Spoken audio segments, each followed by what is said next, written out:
Good evening and welcome to today's podcast. Once again, I have Malik Williams today, and I also got a new guest, but you will definitely be hearing from him a lot coming forward. So, Jonathan, if you can go ahead and introduce yourself to the world for the people that don't know you. My name is Jonathan. Lightning from Atlanta, Georgia. I'm 27 years old. I'm always since I've been since forever. I just been I've been wanting to better the world. I just want to see the world as a better place and everything like that. So that's me in a gist, in a condensed statement. Cool beans, man. So we're gonna go ahead and get started, man. And I'm gonna do a lightning fire question because we was just talking about it before we started recording.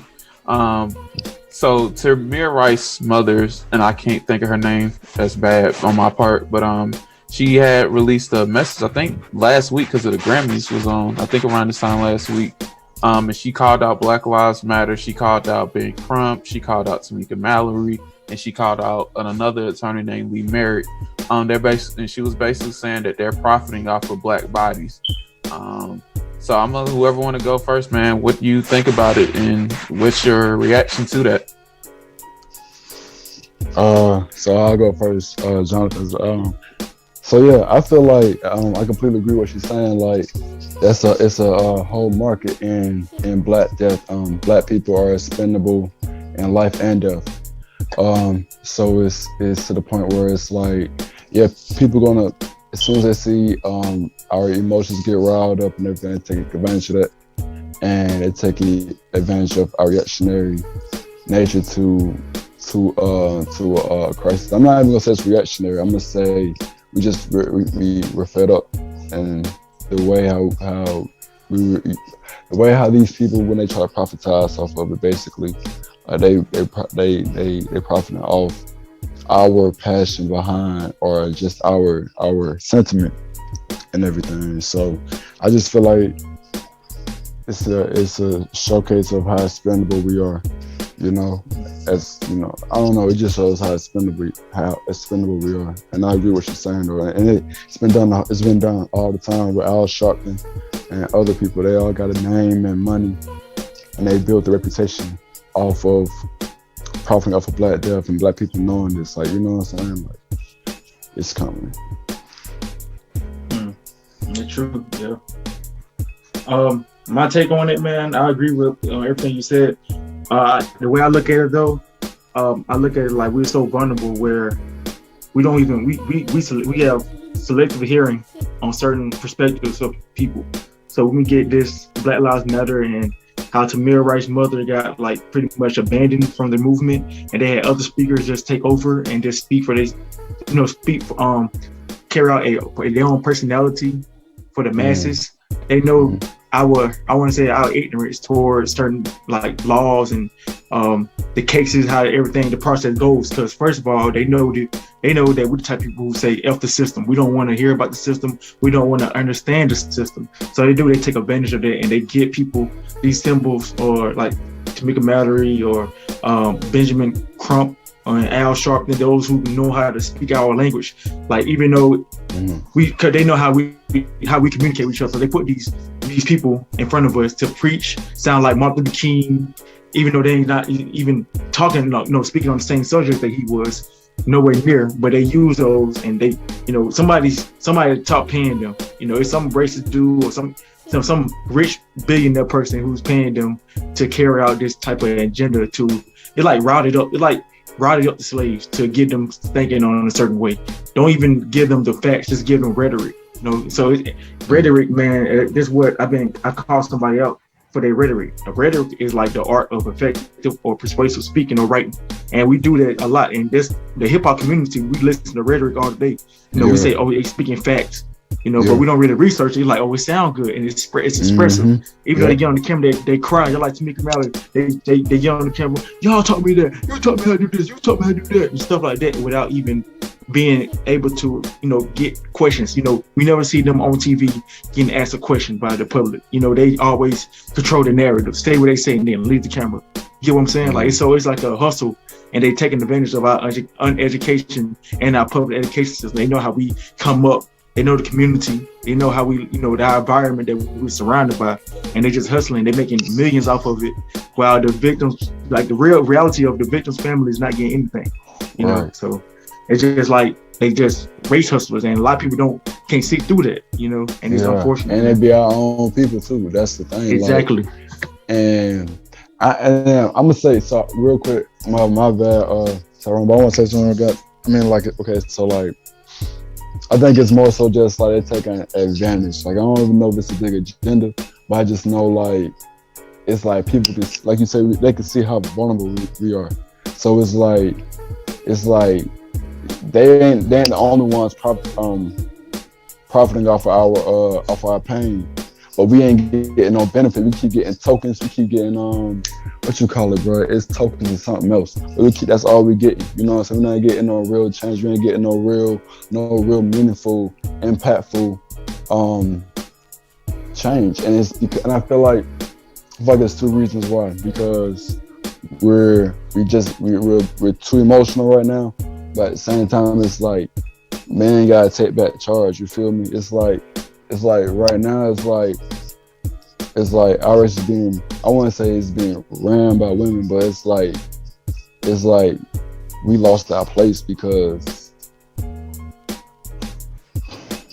I don't want to go too deep off on anything else. But all I'm just saying though, really though, is just you can capitalize. It's just I think they can capitalize off it. Like black, white, whoever it is, you can capitalize off of it. You know what I'm saying? And the thing about it is I had to overcome this, like I want to say like last year, where I didn't have to just pay attention to skin color. Like I had to actually listen to what these people are saying, because at the end of the day, everybody's man, human, created by one. So you can't just look at skin color like, oh, he's saying the right thing just because he dark skin color, and that's how they get you. Like you gotta think about the time the African slave, African kings. Everybody wasn't a king in Africa. See, people were servants. Servants was the one who got sold. You know what I'm saying? So the servants might thought the same way. Oh, he's the same color we are, so we're gonna go to this. We're gonna go to the border, go to the coast, and we're gonna go work for who we said us go work for. Now we're on the boat. You know what I'm saying? Now we're back in the same predicament. You get what I'm saying? So, I think they take advantage of that. Oh, that's Black Power movement and stuff like that. It's just. Yeah, it's crazy, man. But let me say, and I'm gonna say something about that too. And y'all fine, man. So I saw something, I think over the past couple of days. Because a lot of these organizations that are like that's black ran, quote unquote, are not really ran by black people. The United Negro Fund, which is like a scholarship that goes to black, people. They for the first time, the person is being ran by a black man, a black person, period. You're talking about the United Negro Fund being ran by somebody black for the first time. You look like that Black Lives Matter. They're not a black ran organization. You can look at, you can even look at BET. BET is owned by Viacom, which is why they put the stuff that they put out, because they're going to degrade black people. And I think also when we're talking about why we have race hustlers or people that, profit off of black people, is because they killed our movement in the 60s, and we never, gained the understanding, because I think two things really fucked us up, right? It was the war on drugs, which most people think it started in the 80s. It started in the 70s with Nixon. It's that and the feminist movement. We talked about that last week. Me and Malik talked about it last week a little bit. But now you have feminists have made black women make black men their number one enemy, meaning that they believe that black men are under them and they're beneath them because they are the head of the household. They're propping up, and I don't have anything against black women, because I love black women, and I believe that black women should be empowered. But don't knock the black man down to get to your throne, at the end of the day. So I think that is the issue as well. But the reason why we don't have because everybody is so greedy. Like we talked about last week about the movie, the Fred Hampton movie, Judas and the Black Messiah, and how even though I can't even think his name right now. O'Neal, I forgot his name. William O'Neal, basically. Uh-huh. Yeah. how what he did was vile, right? There are so many other people who doesn't really, they don't set people up like to get them killed, but they do a lot of damage to their own people. You see, like they don't do anything, and I feel like, you know, that's how you have to look at certain people who pretend like they're pro-black, but they're really cancerous into society, and they're really cancerous to our people. Yeah. Yeah. Hey, no, go ahead, bro. Go ahead, bro. Oh, okay. Hey, I just want to rewind to Tyrone. Yeah, everybody's talking about, you know, how you know, like Jonathan, you said about how the women, like, you know, all these movements is like they pretty much disregarding the black man. And Tyrone, you brought that up too. And for audio listeners here, I want to recommend a book called Hoodwink and Bamboozled: Willie Lynch is Running Wild in the Democratic Party. And he has the black community just where he wants them. And this is by Evans G.E. McTire, B.A., B.H.G. So if everybody listening, you can go back and you can see how Jim Crow is alive and well in 2021. So you think about this, he got a chapter called the Negro Marriage Unit. It say, we breed 2 niggas males with 2 nigga females. Then we take the N-word male away from them and keep them moving and working. You know, cause we always, you know, like now we always hustling, grinding, gotta go get it. Then say one black female bears a N-word female and other bears a N-word male. So that means like one female make a son, right? Both females being without influence of the male image, frozen with the independent psychology. So baby mamas, child support, food stamps, Section 8, government assistance, don't need a man for nothing. You know, their ideology with the hip hop music, you know, will raise their offspring into reverse positions. So that's a Jim Crow ideology, Jim Crow law that says if we do this, we, you know, butt break the male, the women gonna, you know, raise their child up as independent, and then they're gonna be put in reverse positions. So it's something I thought, you know, I just came up with, or I mean not thought, but it just came from the book about the Jim Crow law. So that's true though. Yeah, you know, that's true. Yeah, that's and before man. Yeah, and before Jonathan, let me say this too, because you because I don't want to forget my thought, but Malik, you made a great point about the Democrats. Like before the election back in November, there were so many black people who looked at, I think we even talked about a little bit on your podcast as well, Malik, but they bashed black men for just having a thought like, no, we're not about to sit up and just blindly vote for Joe Biden when he clearly has issues.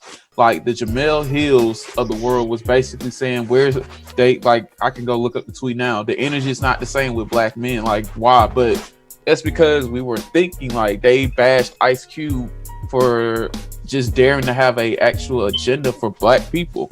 But that's they're trying to change the mindset and the mode that, oh yeah, just going to vote is going to change it, and that's what black women were trying to tell us, and they was trying to separate us, and that's that buck broken thing that you're talking about. Yeah.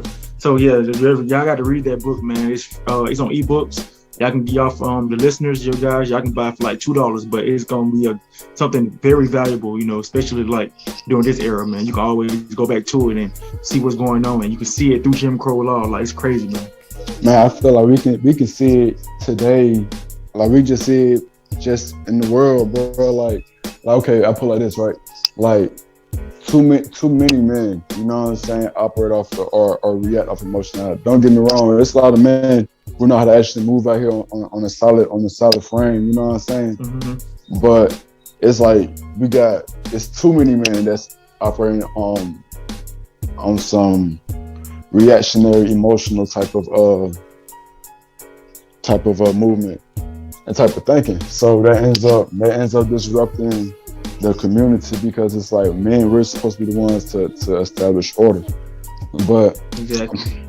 And it's like you were saying with the how we was raised up, it's like your mama, she's not finna discipline you like your dad's supposed, like you're supposed to get from your father. You know what I'm saying? Like, right. Like your father gonna talk to you rough, he's gonna talk to you like that because that's what the world is. You know what I'm saying? The man has to prepare for his role in the world, where he gotta take on, where he has to conquer. You feel me? It's like, like I'm gonna say, like, for example, right? Kevin Samuels, he was talking about feminism. He was like, women are born with inherent value. You feel me? A woman her beauty can get her into anywhere in life. You know what I'm saying? She knows how to conduct herself and move. Her beauty can take her anywhere. But a man, everything he gets, all his value he attains is what he gathers for himself and his generations after him, his people after him. You know what I'm saying? And it's like, now how I'm looking at it now, like, okay, so I feel like capitalism, right, was born from white supremacy. So we're taking part now fully in this capitalist society in terms of like how we're trying to integrate, like how we're trying to move. Because before, like you were saying, the 60s and 70s, we was we were like, I'm not saying like we were poor and we weren't capitalists, but we had a more socialist community amongst ourselves. You know what I'm saying? Like we was producing. You know, people was actually like judges, and we just in positions of society in our own society. But it's like we don't aim for that no more. You know what I'm saying? And I'm like, man, we can get our own system. We can build our own system. I don't see why we can't. You know what I'm saying? We got enough able-bodied men. We got enough men who want better, and we not gonna get better in this system. You feel me? Like, there's no way we can integrate, because capitalism, you have to exploit somebody. You got to exploit either people or resources. So, in order to take part in capitalism, who's at the bottom? You feel me? It's like, because it's not wrong. Capitalism isn't the reason why we got snatched off of Africa. That was an imperialistic move. That was a war move. We're not playing war no more. We're trying to integrate with their system. That's why we're at the bottom all the time, because we're a threat. We're the biggest threat. So we got to be kept at the bottom. That's why Asian people can immigrate over here, and they can retain their language and their culture. But we can make our own, and that's the most powerful thing. It's like we're like, for example, right? They don't say yellow power or nothing like that. They say Asian. Like, it's like Asian hate. That's a place. That's a continent. That's an actual. You can go back to that. And we saying like Black Lives Matter. Well, if you just look at a paper, right, and you just mark black, like it's not no words spelled out. It's just like a black marker. Then you see Lives Matter. You can put anything inside that black mark.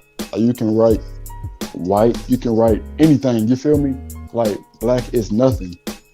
You know what I'm saying? And that's what we designate ourselves as, because we accepted that, instead of us actually trying to, like, because our forefathers, our ancestors, our grandparents, you know what I'm saying, back then, the reason why people respected us back then was because we was like, we're not going to integrate.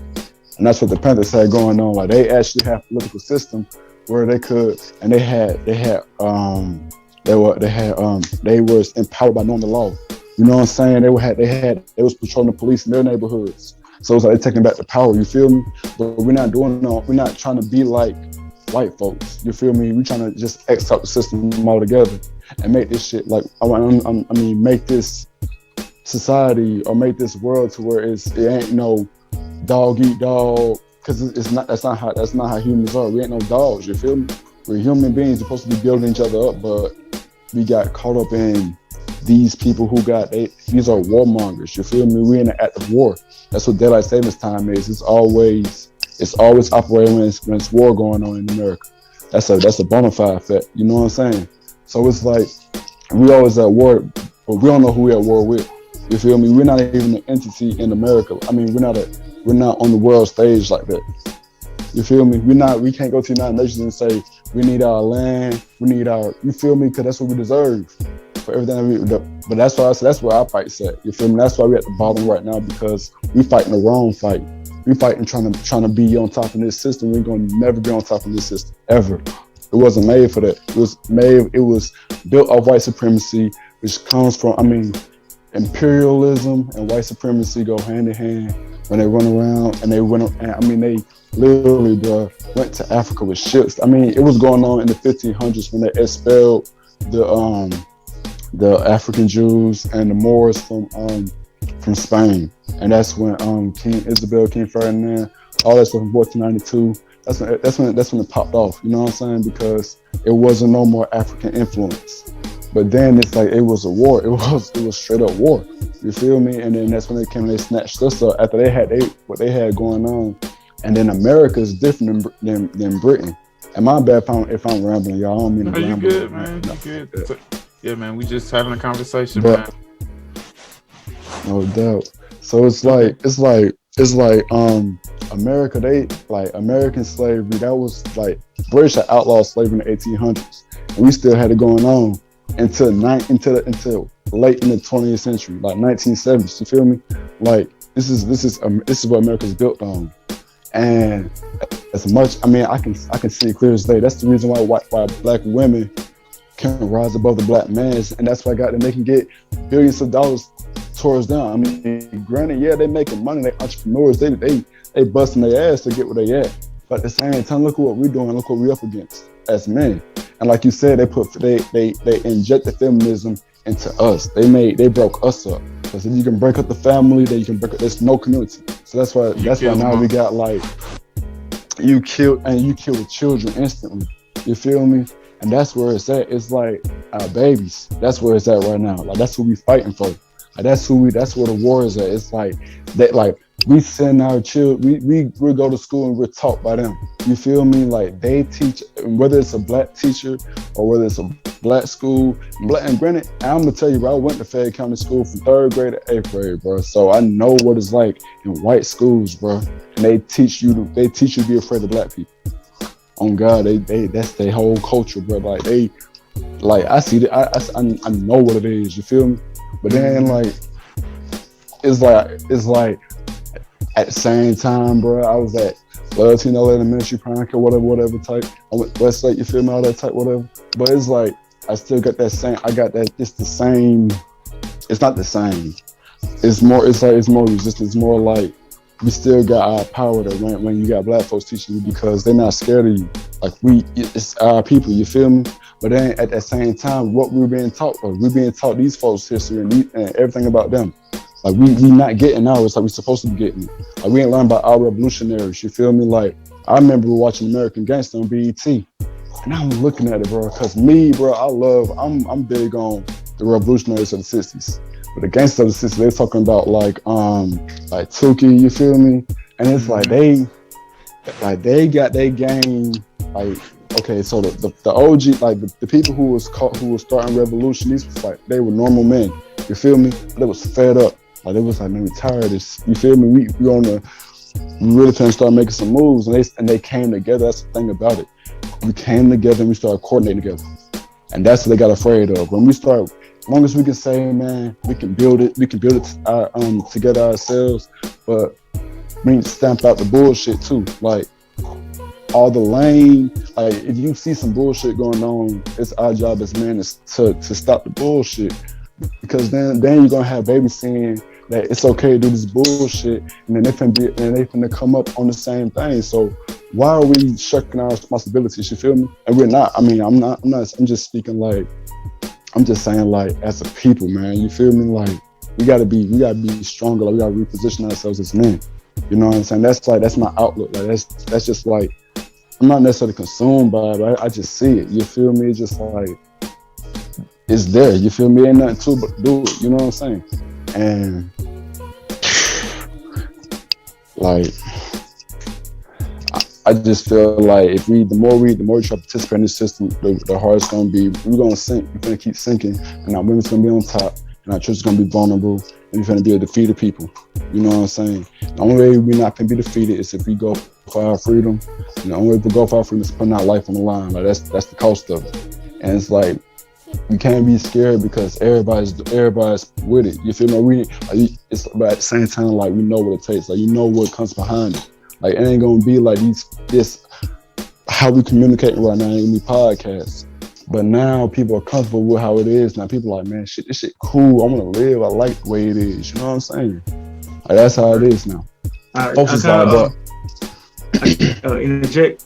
Yes, sir. Please. All right. So all right. I can agree to disagree. All right. So we can have a discussion. So I heard you say about the socialist. I heard you say the term socialist, and that's one thing I can I object to is like going to a socialist society, like the opposal of capitalism. And if you understand, like socialism is like having everybody just be working, get everybody just work. Nobody's Like we have one ruler who says all of y'all gonna work and everyone gonna get the same amount of pay, throughout their whole life. Where you can build upon, build on top of people, or graduate through different levels of life to like to the top. And that's like the term of socialism.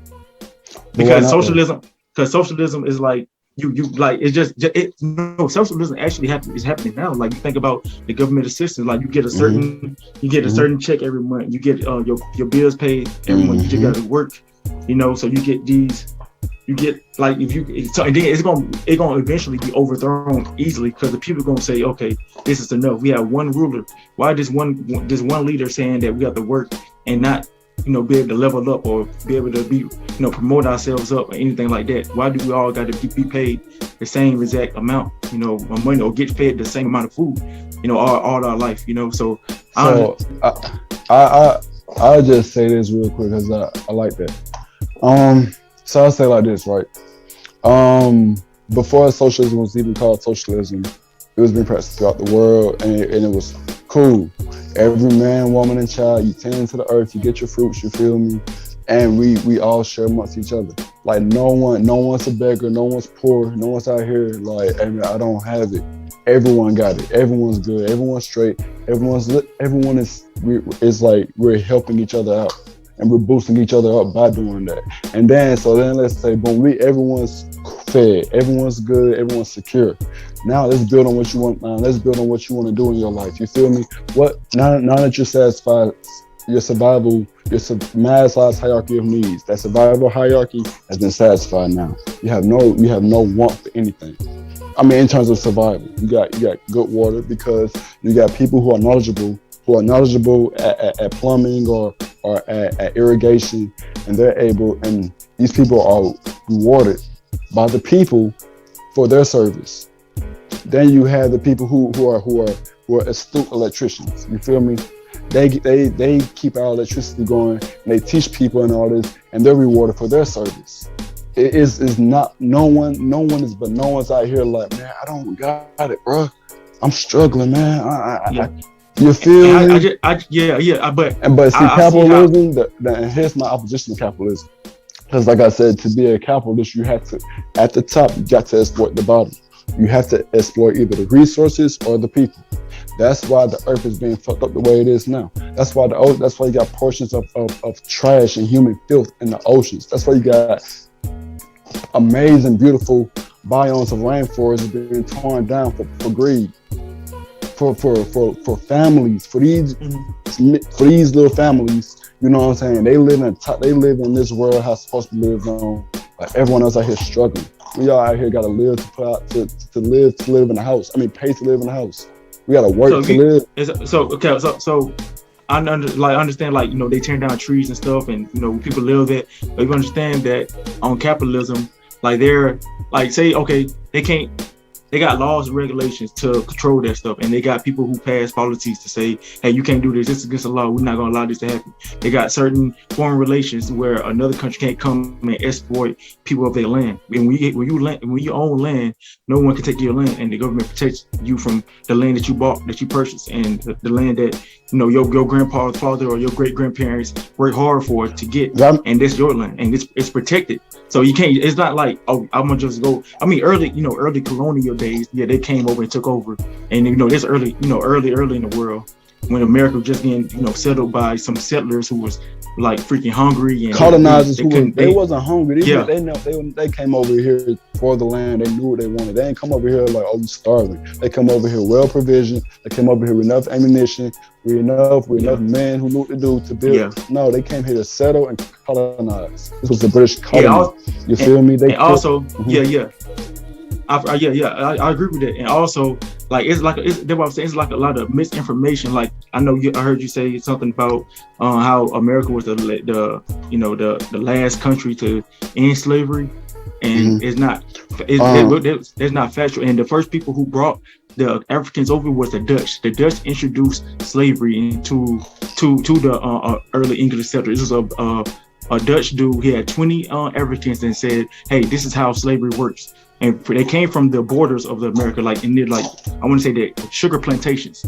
and everybody around the world was doing slavery before America. I When mean, America got sold slavers. They got sold slaves from the Dutch, and it's called the West India Company as well. Spanish Spanish pretty much owned the whole America for a while. Yeah. Then they sold like a contract to say, okay, y'all allowed to do this transatlantic slave trade. You know, so it went up to the English. It went up to the, you know. Okay, so these are European countries. You feel me? Designate but they're taking advantage of people. You have to exploit people. You gotta exploit the land. So what they gonna do? They're gonna snatch up. Listen, we are humane people. You feel me? Whenever we enslaved anybody, it wasn't supposed we beating you in perpetual servitude and you being treated like a dog. No, man, you was fed good. You was a servant, but you was a human being. So let me interject real quick. So because like I said, y'all having a good conversation. And I'm just soaking it in. But so because it was actually gonna lead to my next question. So I'm glad that y'all brought this up. So I'm watching this documentary. It's on FX about I think it's called Hip Hop Uncovered, and they're talking about and I also watched this show. By the way, for everybody who's listening, if you're not watching Snowfall, you're missing out on a great show. But anyway, Snowfall talks about the crack epidemic, right? And it talks about the reason why I'm bringing this up is because at that time, before that time period, black people were really struggling, right? Coming off of the Vietnam War, Nixon was in president, right? And then you hit the 80s, and then you have this new drug called cocaine, and it did do, like we all know what the damage that it did do to the American or the African American communities. You can just go to the West End in Atlanta and see that right now, right? But what it did also do, it taught black people entrepreneurship, right? You had people who went out and they made a hell of money in a day's worth of time. So my question is, since we're talking about like socialism and capitalism, to me, and this is just my comment about that's a good form of capitalism. It just sucked what happened, why capitalism, worked. Because capitalism was basically. Why is it? Go ahead. I'm sorry, bro. Go ahead, man. I'm sorry. No, you fine. I was just gonna say it was a good form. It's hot. That's why I believe in capitalism.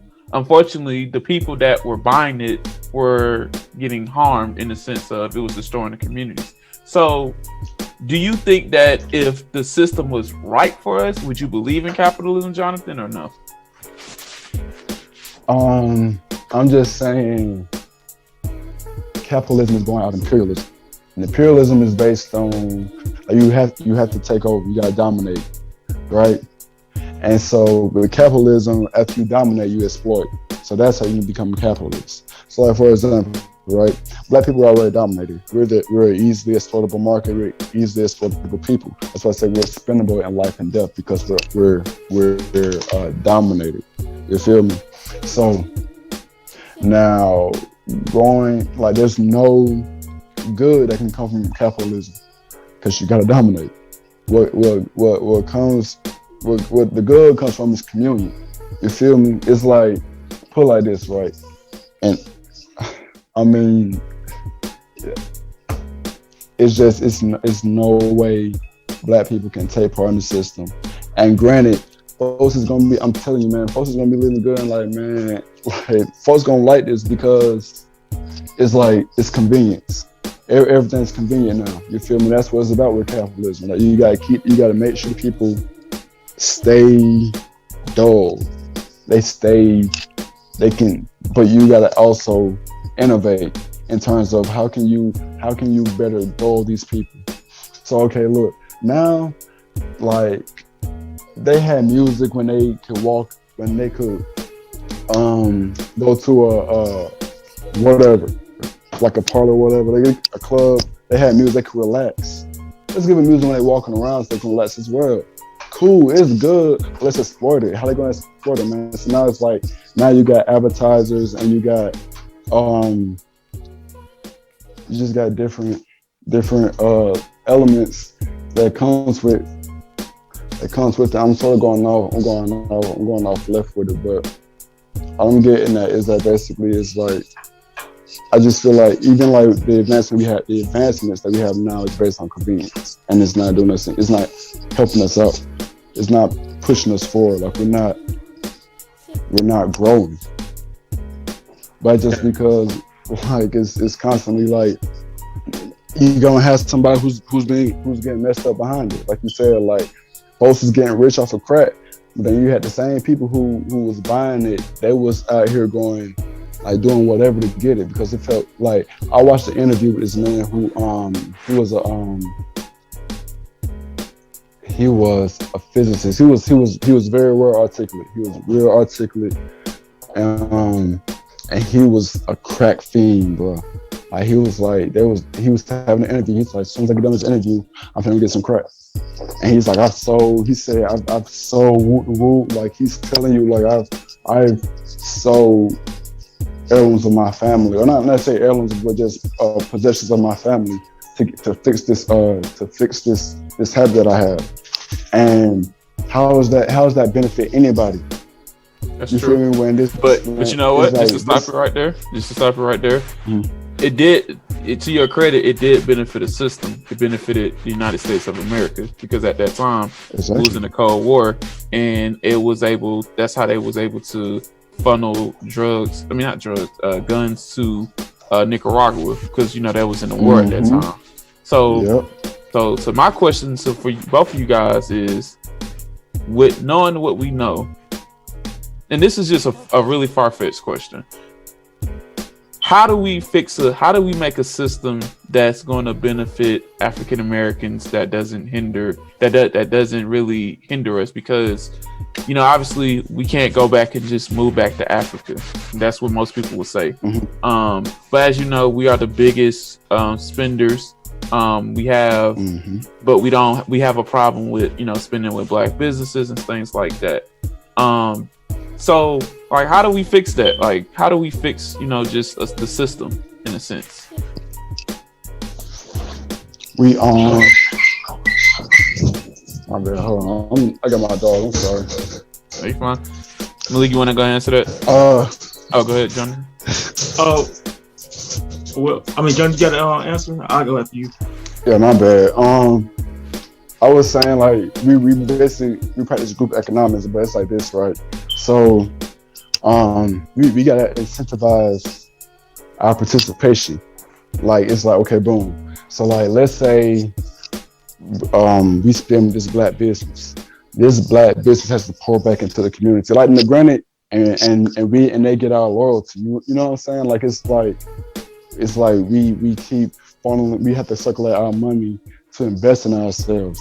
So, okay, boom, now these businesses, they're on council, or they're speaking with city governments and city leaders and everything. We're funneling, we're making our roads better. We're getting our better schooling. You know what I'm saying? It's like, that's how we started off and everything.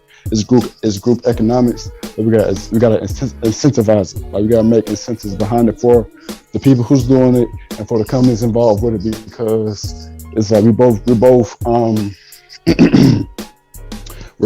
putting in our dedication and like our loyalty behind it. So it has to be something that comes from it. You feel me? That's gonna show that benefit of that loyalty. And that's just like, that's, if we're doing it from a capitalist perspective, that's the only way I can see us like building our own system out, like, from it. Like, it's like we siphoning from a capitalist society, or from our own like us. Like you said, we're liquid money. So we pouring that money into ourselves instead of pouring it back to these other people. Like, let's invest. Like, let's get our women, or let's gift our women with like a woman who makes makeup products. You know what I'm saying? It's black owned. You know what I'm saying? And then she can that black business, like, and it's us black men. We're doing this, so boom, you help us out. You know what I'm saying? Like, you get what I'm saying? Like, it's something of that measure, that effect. That's my way I can see us doing it. And if we're doing it in terms of like from capitalist to where we're more independent, that's how I see us doing it. And Malik? Yeah, I agree with group economics, man. Like I said, it's clear I'm for capitalism. I mean, but in that regards though, group economics will work, but at the same time, we got to start with our morals, our values, and we can't just spend our money with any person. Like I don't see, like, you got to first hold that black business owner or someone who want to be a black business owner accountable for their professionalism. Mm-hmm. Like, you can't just go throw your money out, hey, because you black, hey, I'm gonna go ahead and give you some money.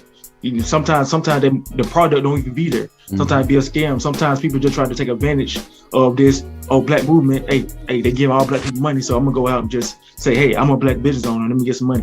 And then also, like, only way it'll work is we gotta invest in our children and focus on education. Like, don't to stop making it cool to drop out of school or not go to college or just go rap or do sell drugs. Let's stop making that cool. Like, the only way to build up professional black business that make that people will take it serious, and be that that merit-based type of society, just as like the Jewish did. If you look at the history of the Jewish and how they came out the ghettos, they had their own their own community, and they was strict on their values and how they taught their children. They didn't just send their children to a public school until 5 o'clock, and then the kid came back home just playing the Xbox all day. They actually taught them more things, or brought them into their own business and have them work for a couple more hours. We got to start from there, I would say, and then after that we can just move on up to group economics, and and now we got black businesses actually doing what they need to do. So I just say that's would be the best way. Group economics will work, but they just come from the morals and values that we indoctrinate into our youth. Yeah, and I agree with that, because when we're talking about, because I'm just gonna bring it back to what we was talking about originally. We were talking about Black Lives Matter. We was talking about Benjamin Crump. We was talking about Lee Merritt. We was talking about I forgot the girl name. But the reason why those people are in power, like when you cut off a leader, there's always going to be a civil war to find out who's going to be the next leader. Like, if you look at Islam, when Muhammad died, there was a rift in the Islamic community because they were trying to find the next leader. So to me, until we get because how do we fund the civil rights movement? Because of black business. It wasn't, in certain cases, it wasn't legal. You had bootleggers, you had people who were selling drugs, but you was able to fund that. So what I'm saying is, if we can get to a place where we can get group economics in together, where we can have our own black businesses and we can actually keep the money in our actual communities, and we actually stay in our communities instead of moving to the suburbs, that's how we will get out of it. And I agree with both of y'all. And this leads me to my next question. Go ahead. No, you go ahead. Yeah, so I was going to ask, this leads to my next question, and me and my wife was discussing this. We was talking about, because one of the things that I feel like hold black people back is complacency, right? And we as African Americans, in my opinion, y'all may agree, y'all may disagree, but what I believe is that black people love to struggle. Like, we love promoting the struggle. Like, and until we understand that poverty is not cool, we're never going to get out of our situation. Like, and don't get me wrong, a lot of us come from single parent households. A lot of us comes from impoverished situations, but we love to brag on the fact that, yeah, we lived in the projects and my mom made it and blah, blah, blah. But that's what we still continue that cycle. So my question to you guys is, do you believe that black people promote poverty, or is just something that is it something that we're just used to and we're just trying to give thanks for surviving, or do you think that that's a systematic issue? I feel like it's a social norm accepted by a lot of black people in the community. It's accepted. It's like an unwritten law. Like, we come from the struggle, and this is how we look. And we come from the struggle. This is what we do. We come from the struggle, and this is cool. We got to hustle on, we get our grind on, and then we're gonna get it how we live. And like, it's promoted on TV. It's in the mainstream right now. Every time we turn TV on, we see every movie we turn on. Most movie we attracted to is people struggling. And somehow doing anything, either legal or illegal to get out of this struggle. And I feel like it's a social norm. Like you don't like right now, like some people are like, hey, I don't have to finish high school. I don't need a diploma. You know why? Because I'm gonna be in ninth grade. I'm gonna be a rapper. So forget this school stuff. Or I'm gonna if this football thing don't work, I mean, it just ain't gonna work. I can't do nothing else. You know, so I feel like it's socially. I mean, as community, we all accept it. We think, look, I mean, majority of us think, look, it's cool. You know, and I mean, the way out of it is just, you know, reverse it. Like, but it's hard that you can't really battle mainstream Hollywood. Like, it's just about somebody actually understanding this system that we in and actually capitalizing on it and having enough money to stretch long enough to actually fund this, you know, these ideas that we have, you know. But without no money, and we can't challenge anybody who are billionaires or the rich politicians, ain't no way we gonna be able to influence that through the mainstream, you know, media. Because more than likely, mainstream media, after you've seen like the Grammys and stuff like that, music videos and the top artists, you can see what type of ideology that they're promoting, and they backed by these hip hop labels that's really one of the top, you know, economies that's driving the whole country right now. So, I mean, if your money ain't long, it's gonna be kind of hard to reverse it, you know. So, I somewhat agree with what you're saying, but I feel like when it came from that whole, you know, like glamorization of poverty, it came from us getting confused what the struggle was. Like, you know what I'm saying? Struggle meant something back then. You feel me? It was like, yep. We finna struggle, like really like get up and get out the shit, or get up and get up. But now it's just like, I'm gonna get up and get mine. You feel me? Like it's not the same struggle no more. Everybody's for themselves. So it's like, okay, you gotta be from poverty to get to be in part of that struggle now. Like it ain't like you trying to pick ourselves up and struggling to like beat the system. It's like struggling to get up in the system, to get up. You feel me? So it's so then that's when people's like, we think glamorize being poor because I came from the struggle. You feel me? When it's like, but we all in the struggle. You feel me? Yo, you just got a pretty boat than me, or you just got a worse looking boat than me. You know what I'm saying? But we all in the same. So it's like I just feel like we just got confused what the struggle was. We got confused. We think and no matter what, we still impoverished. You feel me? Like even if you got drug money, right? Once if you get jammed up, who getting it? Or you got all this drug money, you getting it for who? Lawyers. You know what I'm saying? It's not for no show, it's for lawyers. It's for lawyer fees when you get jammed up on a federal case. So it's like, it's like it's still all going back, helping out this system. You feel me? It's helping out. And then the Fed, right? So when you said something earlier, but I forgot. But anyway, it's like the Fed, right? That's the most powerful economic institution in America and right now the free world. That's a private institution though. That's ran by a few. Oh my bad, y'all. I'm walking my dog in. This a boy. Yeah, but I'm on the phone right now, love. But so it's just like we the Fed is run by family, so it's like they're not even worried about money. They worry about this land. That's why they got the wars going on about resources and all that Africa's sitting on, but Africa ain't got no money now because they got these other folks them bullied, like Haiti, right? Haiti is a rich country, but they had to pay back France for the liberation because after they expelled all the French and everything like that, then France finna come back with some cannons like, if y'all don't start paying up, we finna blow all y'all up. So Haiti was like, shoot, we'll start paying. So everything they make the money off of is paying off their freedom that they got for themselves. So y'all, a plan coming up, so I'm gonna mute myself real quick.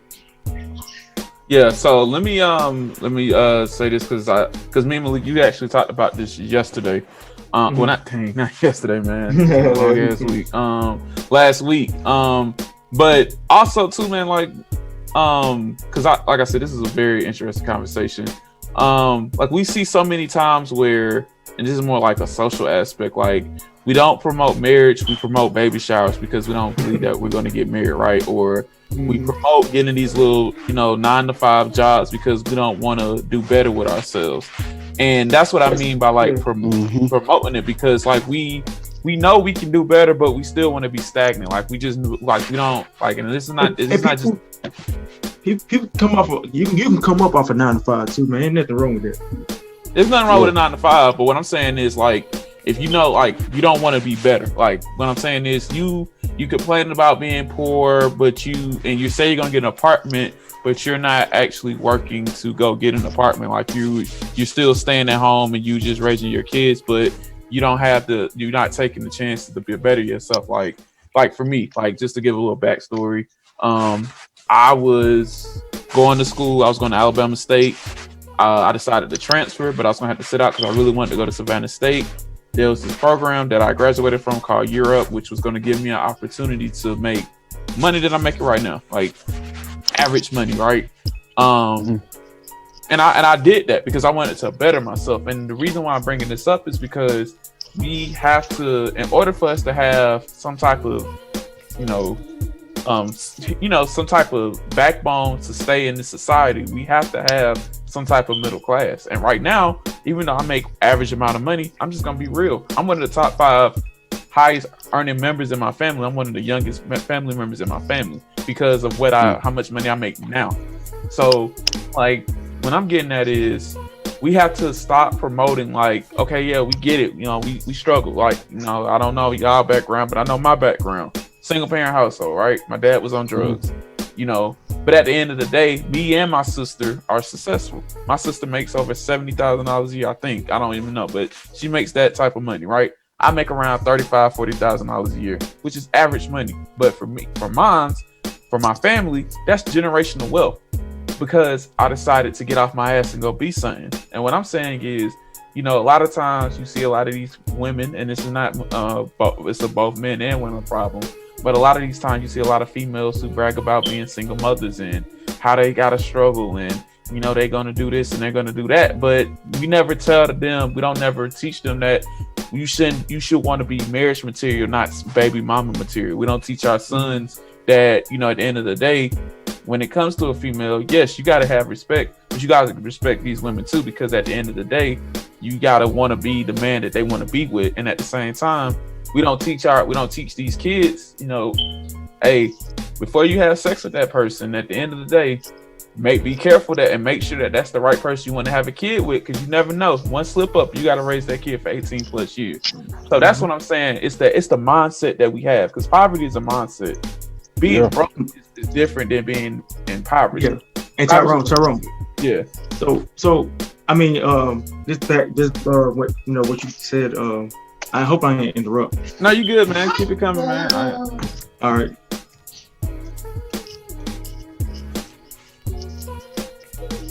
So yeah, what I was saying was, it's like, at the end of the day, I'm not shaming. This is not to shame nobody, but like, we always want to play. Like, I don't want to be we shouldn't be a people of blaming being playing the victim, because at the end of the day, we all hold responsibilities in holding ourselves accountable for the things that we do.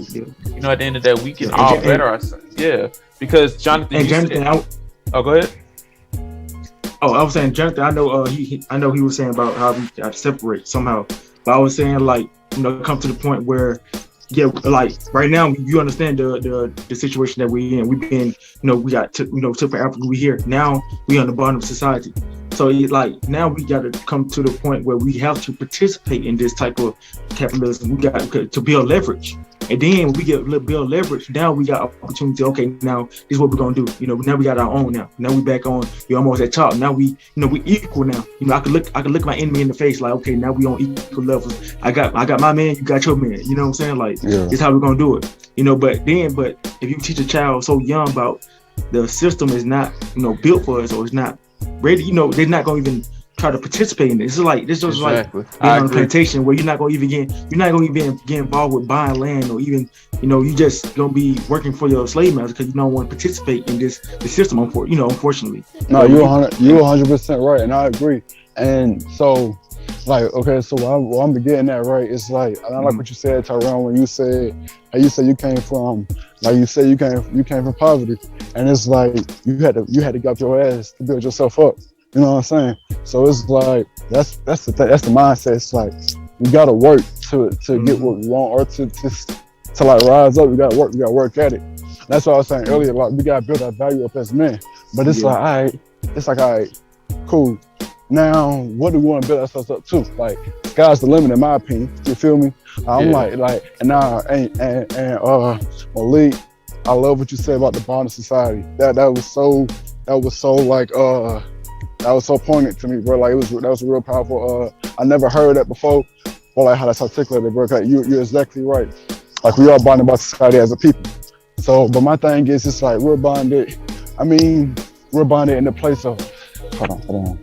We're buying the place of, come on. We're buying the place where you're right, and I'm adding what you said. I like what you said about that mentality of we can't say like fuck the system because it's gonna get a mindset. It's gonna make you like it's gonna handicap us. You know what I'm saying?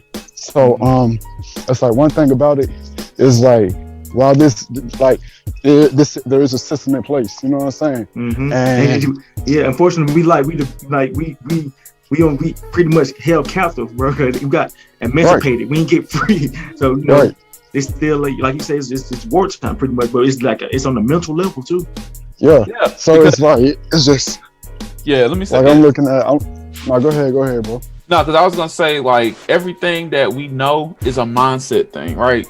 Like, and it starts at an early age, right? Everything that we do is a product of our society and how we brought up. So let me put some examples in place. A lot of times when a lot of these, girls get pregnant, it's because, and they feel like they can do it, is because a lot of times they were put in the position where because they were the oldest child that they, had to take care of the younger brothers and sisters. And they thought that they could do that. No, you good?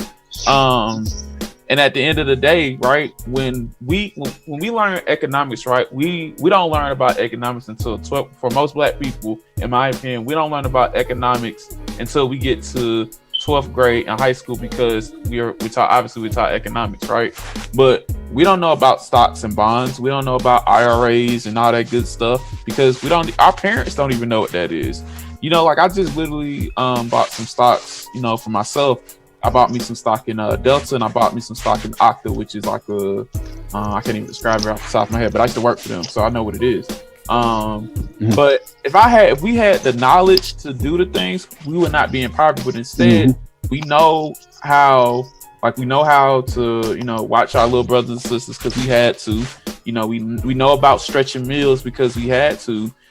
But a lot of times. We obviously we know about the school to prison pipeline, but there's another pipeline. It's when you come from poverty, you're gonna be in poverty. So like if you grew up in the projects, unless you had the mindset to get out, you're more than likely going to move into those same projects that your parents stayed into. Not because you didn't want to do better, it's because you don't know any better. And that's how you keep a system. So when you have, and this is why I agree with you, Jonathan, because the reason why we're still stuck in the society where we have to go rob and steal and kill is because the system was always rigged against us, right? Now we can agree to that. But at the same time, there's always going to be a glitch in the matrix to the system. Like there's a way to break the system. Like like we was talking about, like even though like a lot of times we don't like to glorify rap music has made the industry. That's our industry. Now, obviously, it's been infiltrated by white people, and that's fine. But at the end of the day, that's our industry that has made millionaires. So what we can do, because think about it like this, and I'll turn the floor back to you guys. But we talk about generational wealth with African Americans and white people. But when did African Americans ever get the chance to create generational wealth? Because our other race counterparts, they was able to do that, in the 1800s and the 1900s by buying houses, building up land, getting everything. We just really got free since the 60s when Jim Crow ended. So we're starting to now have a generation that's going to accumulate money and wealth.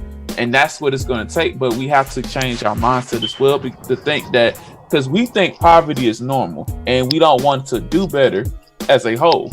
There's a documentary about East Lake Meadows that I think everybody should watch. But it was basically talking about how they built East Lake Meadows in the 70s in I think in Decatur of Atlanta, Georgia. It was a nice neighborhood. It was built on the golf course. Yeah, East Lake Meadows. Yeah, basically, they took out a portion of the land and they built the East Lake Meadows, right? And between the 70s and the 90s, when they tore it down, that was the most notorious project in America. They had a murder rate that was just extremely high.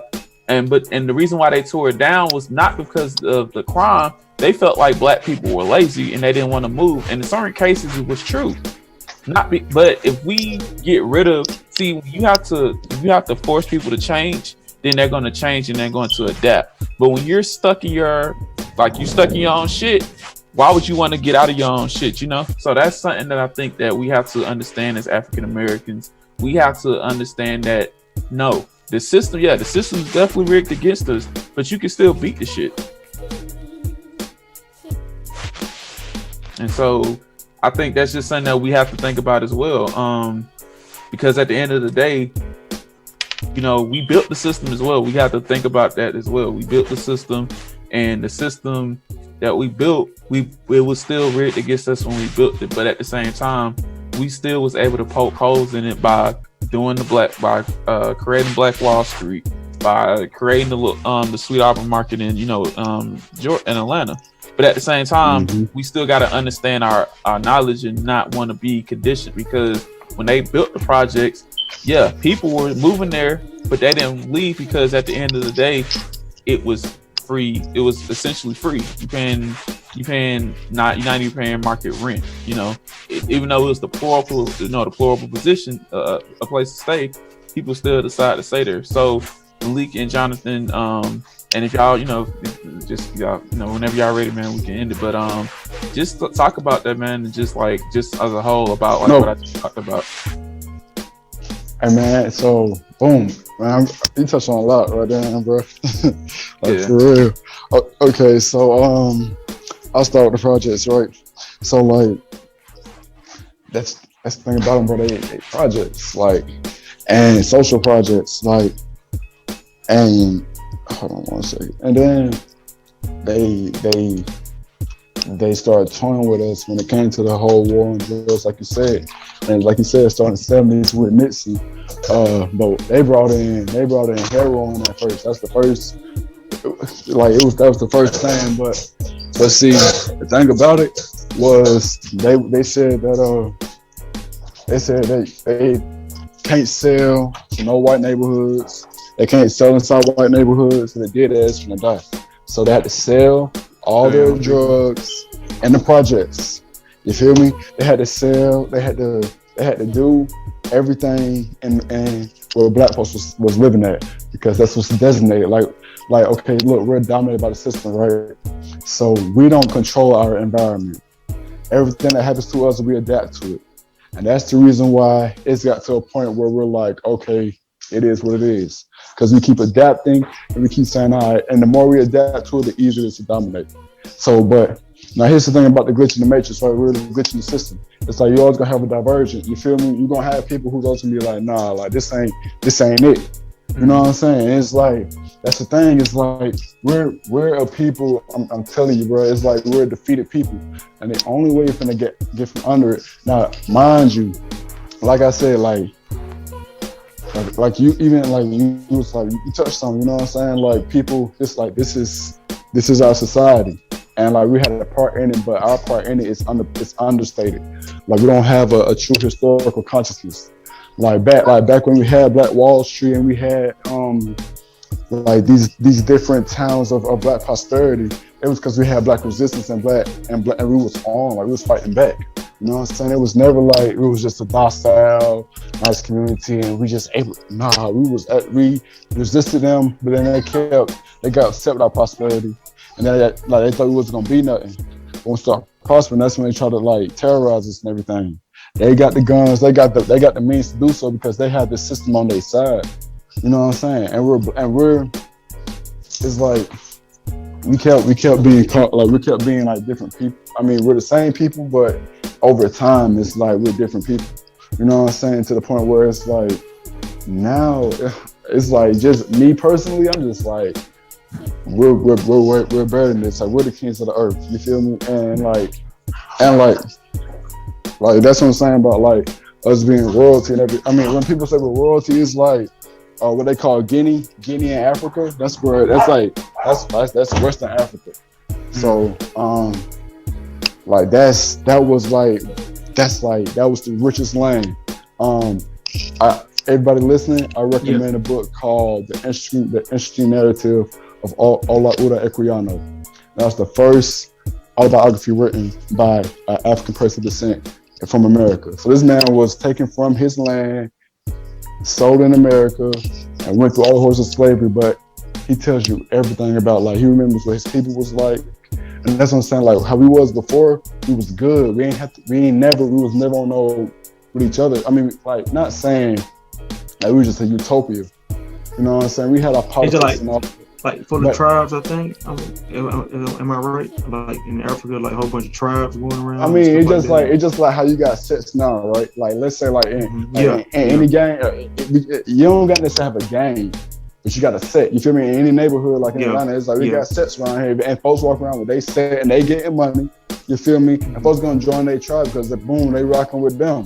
So that's how it was in Africa. You know what I'm saying? Like it's like, but at the same time, it's like everyone. We had fruits in abundance. Like we didn't have to go war and get their fruits and all that. We didn't live like Europe. They had to more so fight to get what they got. That's why they are the way they are. That's why we are the way we are.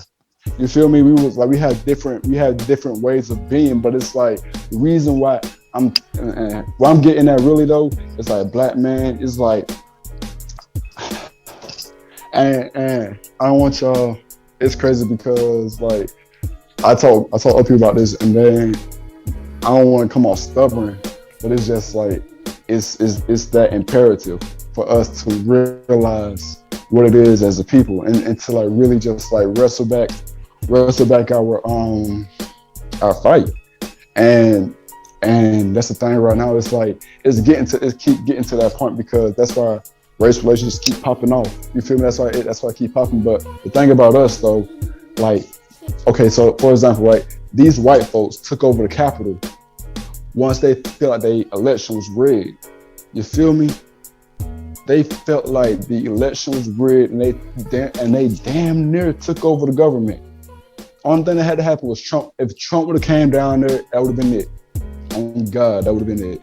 Because it was that much support in that many places of government where it was going to happen. You had senators behind this. You had the president egging it on. You had the population rallying behind it. But the thing about and they scare black folks doing the same thing. Like anytime they kill a black person unarmed and we get upset, the first time we start popping up, it was like, oh shoot, give us some tokens. You feel me? Like we're not gonna change the situation. We just gonna make it look better. And you know what don't make no sense though? It's like it's crazy that we don't. Like we so subconscious we don't see ourselves as equal as other white Americans. Like even though we call ourselves African American, we don't see ourselves equal as Americans. You know. Oh, okay. And then because you think because like we did never even nobody. We don't even think about going to the Capitol. Like we're not gonna show up there with our guns. You know, because we already know what's up. We already know what's up. But no, it's not no what's up. It's that we don't understand our rights. We don't understand the Constitution. We don't understand the system. We don't understand like what the police can and cannot do to us. Thank you, we don't even vocal it out. And that's it. If we knew we could like Georgia got gun laws that where we can control our own guns if you know how to get our carry license. Yep. You know, so and see now that's the part where I say like we take the bomb society, but we gotta take it into our own hands. Like the Panthers, they had the right idea. They like anytime was like that was back then where it was like folks were scared of niggas with guns. Like, they was like, nigga, we can't goddamn beat. They gonna bring in the feds and all this whoop. But guess what? They was fighting, bro. Like it was like. And I'm talking about and people respected us, bro, across the world. Like we was at the UN, like at the 70s, we at the UN addressing nations. And that's the thing, and that's the thing that pisses me off because, like, you know, we had the shooting that happened in Atlanta with the 8 well, I think it was 6 Asian women that got killed in Atlanta, right?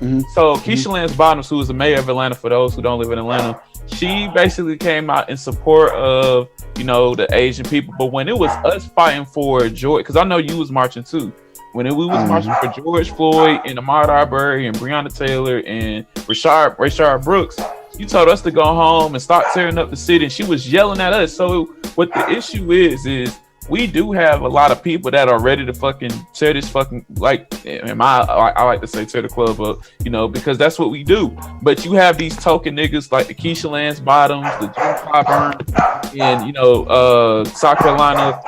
Yeah. I'm not gonna sit up and lie. They had John Lewis do that too. They're gonna have these token niggas who come out and suppress the movement, and that's the problem.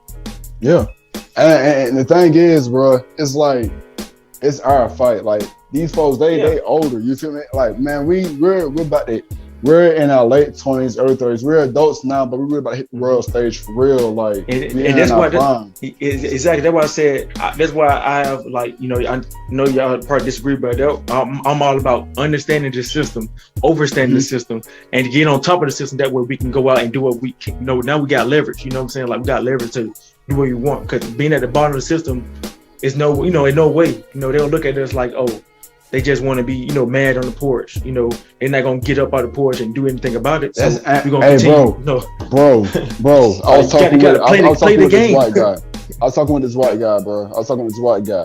And he was like, I mean, and he like, and we mind we talking on the internet. I know we ain't talking in person, but he's like, ha, y'all didn't do nothing.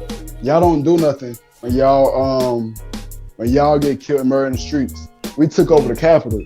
You feel me? It's like, bro, I mean, think about it, bro. It's not, you can't get, this ain't no black women thing. This ain't no black, it's on black men. You feel me? So it's like, it's to the point where it's like you said, we got to educate ourselves on how we can bear arms and help each and train each other. You feel me? Like, exactly. My question is to that, like, how are we going to do that when we don't even understand that our voters, like, what we are voting for? Like, literally, the reason why we voted out in numbers is because of three things. They pressured us to go vote because they want us to get Trump out of office. So what makes you think Biden is going to be a great president? Well, I don't know. I just, like, if you ask anybody who voted, right, they're like, well, I don't know. We just need to get rid of Trump, or, you know, but what has voting really changed for us in the past couple decades? Nothing. We don't leverage our vote. We don't. We just say we want woo out of office. Yeah. It's like we don't want any. We don't think. We think out of fear instead of action with our action. Because because think about it, right? A lot of times when we voice our opinion, we voice it because of what the power that we have. But we don't think that we have power, so we think that just by voting that it's going to, miracles are just, it's like the faith without works is dead policy when you go to church. It's not going to change anything until you actually demand that your vote is accountable. You've seen there's a lot of things getting done with immigration. You're going to see a lot of things get done now with Asian Americans because of what's going on right now. And this is a rhetorical question, but who put Biden in office? It wasn't. But look at the bigger picture too. Look at the bigger picture, bro.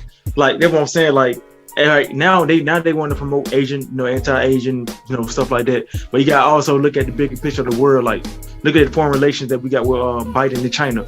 You know, now China, like, okay, looking like we soft. Now we want to do anti-Asian, you know, protests now. But like I said though, like, on the bigger picture, if we like try to, you know, think like, you know, our other fellow Americans and stuff like that, like Jonathan, like you were saying, hey, he told you to your face, like, you know, this is what we do when they come out after hours. What y'all do, you know? And then, bro, the best phrase, the revolution will not be televised. Like, all this stuff y'all see on mainstream, this junk is not real. It's not real. Like, you know what I'm saying? Like, you're not gonna see it. It don't supposed to be broadcast on TV, not the Grammys, not on Instagram, not on Facebook, not hashtag. It's not a real. It's not how it's supposed to go down. Right. It's putting like it, that's not how it is. Like we got, it's like some real, like, okay, look, me personally, I got some plans already laid out, and I'm like, let's just put the action and let's see what comes from it, and then we reflect on that action. Not to just say, oh, we did this, we did that. It's to, okay, let's go back and let's do it better. And the thing is, just, you don't need everybody, you just need just a certain amount of people. If you see a group of dudes doing what they say they're gonna do and they getting results, folks will be like, oh man, I want to mess with it. I'm fucking with that because like I like what y'all doing. You know, that's it's just like it starts when you gotta start from like you gotta start with those sparks. You feel me? Like those sparks and even if you fail, you got somebody come behind you trying to see what you just did. Even if you fail. Even if you fail, somebody gonna say, hold on. Some little dude gonna say, hold on. He did that. You know, he actually did that. Now I'm about to, I'm gonna take it to another level. You know what I'm saying? Do it for him. Bro, on God, listen, bro. On God, I got it from the Panthers, bro. Like that inspired me because I literally saw what it was, but like, and it got to the point where the FBI, they had a counterintelligence, so they had literally like they went and they sold this information among black groups who they were all about the same thing. They was all about to form a coalition, and that's what I had to kill. That's what I had to kill Fred Hampton because that was him. It was him, MLK, Malcolm X. It was even Huey Newton, Medgar Evers. Like this is revolution going on around the world. This is when you have African countries over there wrestling with colonial powers and taking back their country. Yeah. So then if we establish a network, then folks are gonna be like, okay, let's legitimize these people. We're not black people no more. We're Afro American, or we have an actual name to ourselves now. But that's what I'm saying, right? So let's use President as an example. Ice Cube, right, came out and said he wants to create a plan. A lot of black people attacked him. Why? It's because it's the condition that the white media has made these people think. They tried to make. He's voting for Trump. He's this. Look what they're doing. And I don't know what's going on, but pop culture. T.I., right? Because T.I. has came out and made some controversial comments. Okay, I ain't going there yet. But what I'm saying is, like, they don't even know if this man did it or not, but yet it's automatically, boom, he did it, he's guilty.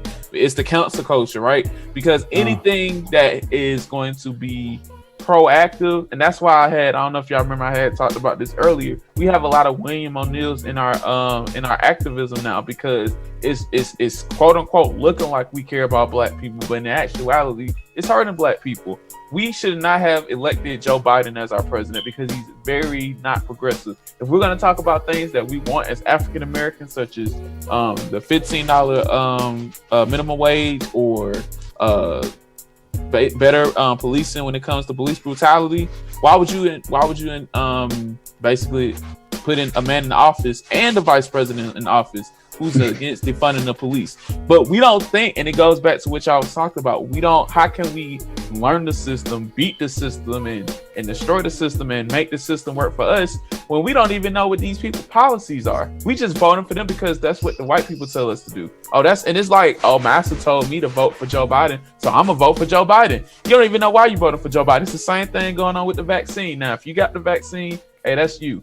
But we don't know what it is. Most people should wait for the vaccine, but because Tyler Perry got it and Tyler Perry said that I should go get the vaccine, I'm gonna get the vaccine instead of doing my damn research. And also, I want to add on, like you got issues like who the presidents are. You got all these black millionaires who rich off hip hop and stuff like that. Hey, somebody can fund a political campaign, man. They don't want to. You know what I'm saying? And then also we got like we got to be like water. I know it's like an agenda, like, okay, we want to uplift the whole black community. We got to also think like we want to take some power in the country. You got to also be able to attract other races of people in America. This is a diverse country. So you play that game. Play that game with them. You can take that. Do that. But we can't just sit back and just watch somebody run for president, but we're not putting nothing in, or we're not building nobody up or funding them no money to write down our policies and fight for what we want. And then they're not gonna respect it. They're not gonna respect our vote. Like y'all, y'all ain't putting no money towards it. So I mean, and you right, Malik. But Tyrone, when you said why everybody got an Ice Cube, right? So it's like this. Ice Cube, I don't know. He still has enough power to where don't present it to everybody, because everybody don't want that. You feel me? This isn't what all black folks don't want to be uplifted. You know what I'm saying? But if you want to uplift black people, get folks who like you. Ice Cube got he's in a circle of influence. You feel me? So now he can start reaching out with his circle, within his network. That's all your net worth is your net worth. So he can reach within his network, and he can start pushing. And these people on the same thing he on. You feel me? If you put like this, if Q is feeling like this, people here around should feel the same way because you vibe with your tribe. You know what I'm saying? So it's like, for example, if I was around Ice Cube and if I was a celebrity, I'd be right there with Cube. You feel me? I'd be like, hey, bro, what you trying? Let's do it. Whatever you trying to do, let's do it. You feel me? Like, let's make it happen. Yeah. Like, don't go to everyone don't go to everybody with it. You go to the people who you just know, who you know is dedicated to it as much as you are. But that's what I'm saying. Yeah, because Dr. Umar Johnson said something very pivotal. He was talking about something dealing with like psychology. Me and my wife was watching it, and he said something that is very true in my opinion. When it comes to activism, a lot of us wants to play it safe. We'll tweet Black Lives Matter. But we don't want to get our hands dirty because, and a lot of times, it's because we got a paycheck that's coming in that looks really good. We want to keep the status that we have. I don't know if y'all remember when Kaepernick was going through what he was going through. Cam Newton, I think Cam Newton won the MVP, right? This is the year they went to the Super Bowl, right? And they asked him about Colin Kaepernick, and he danced around that question because at the time he just came off the Super Bowl. Yeah, he's getting that check. Now look at him; he's barely able to keep a job, and they want to get rid of him. So what I'm saying is, my favorite person with this is Kevin Hart. Kevin Hart loves his check,